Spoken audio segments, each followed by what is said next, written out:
Hello, and welcome to another explainer. I am super thrilled you're joining me today because we are going to set the stage for decoding the invisible blueprint behind, well, literally every single thing we use in our daily lives.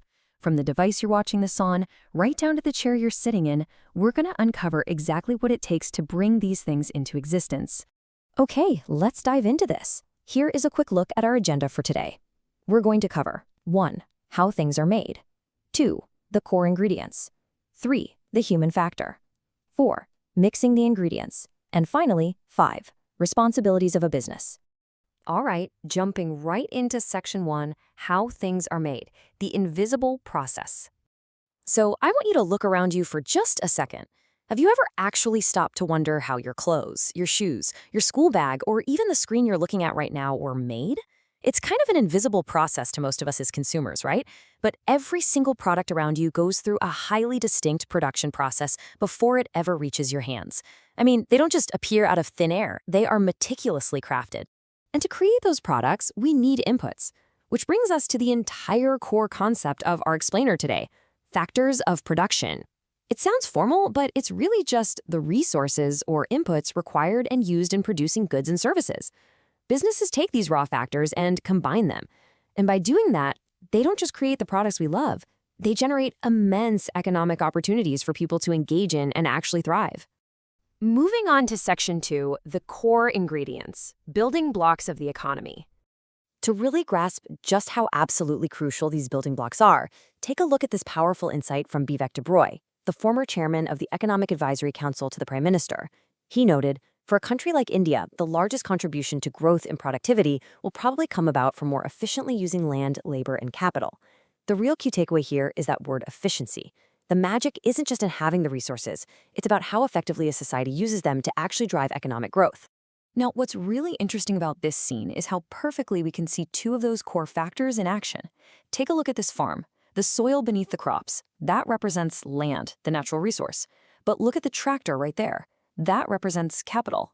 You see, capital isn't just money sitting in a bank somewhere. It is the physical equipment, the machinery, and the tools required to cultivate that land efficiently. Let's switch gears to a totally different setting to see how this builds into another core factor. Here we've got a worker operating a really complex machine in a factory. This is labor interacting directly with capital, and it beautifully illustrates a key point. Capital, no matter how advanced or expensive the machinery is, cannot create finished products on its own. No way. It requires human effort, attention, and skill to operate smoothly and turn raw materials into finished goods. But here is the catch. Land, labor, and capital are all just sitting there doing nothing unless someone has the vision to put them together. And that brings us to our fourth factor, entrepreneurship. This basically means starting your own business or creating something entirely new to solve a problem. The entrepreneur is the visionary, right? They're the risk taker. They are the ones who figure out exactly how to combine land, labor, and capital to innovate and provide real solutions for society.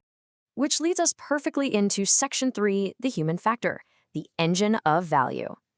So we saw physical capital earlier, like the tractors and factory machines, but there is another type of capital, and it's totally invisible, human capital. This is the knowledge, skills, experience, and ability of individuals that contribute to their capacity to perform work and create economic value. Unlike a literal machine you can just go buy, human capital is all about the innate and learned abilities residing within your workforce. It's the brain power. So the crucial point here is figuring out how we actually build this human capital. It doesn't just happen by accident. It is heavily influenced by specific facilitators. Education and training give people the hard skills they need. Health ensures they have the energy and well-being to actually apply those skills. The use of technology amplifies what they can do, and a good social context provides a supportive environment. Put all of that together, and these elements are what make people significantly more productive in the workforce. Let's talk about how we put all of this together in section 4, mixing the ingredients, the production recipe.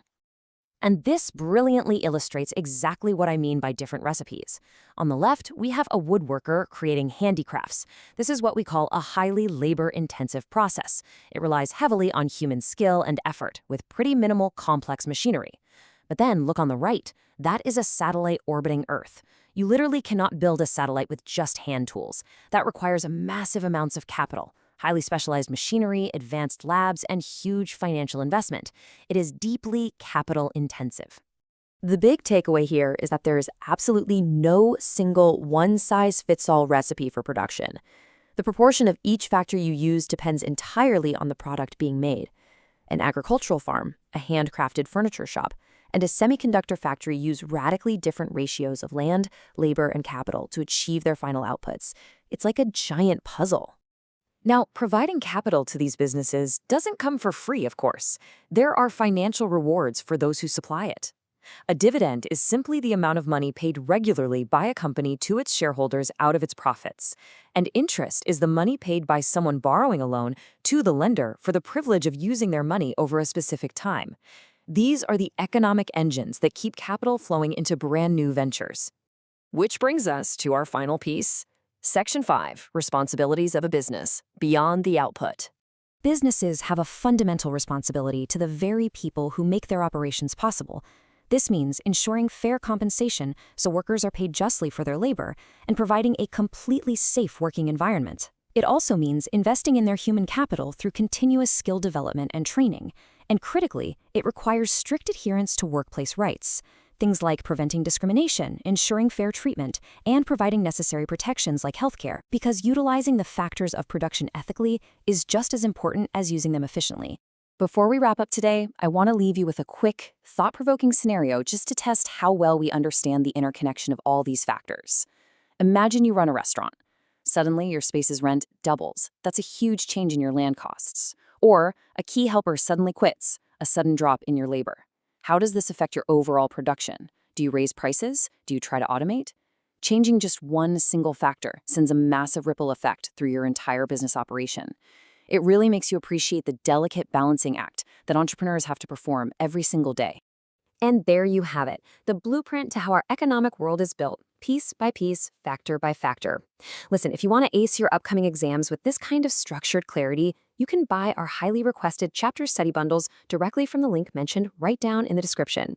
Thank you so much for joining me today, but before you go, the next time you pick up your phone, I want you to ask yourself, what massive invisible chain of land, labor, and capital had to align perfectly just to put that single device in your hand? Think about it. I'll see you in the next explainer.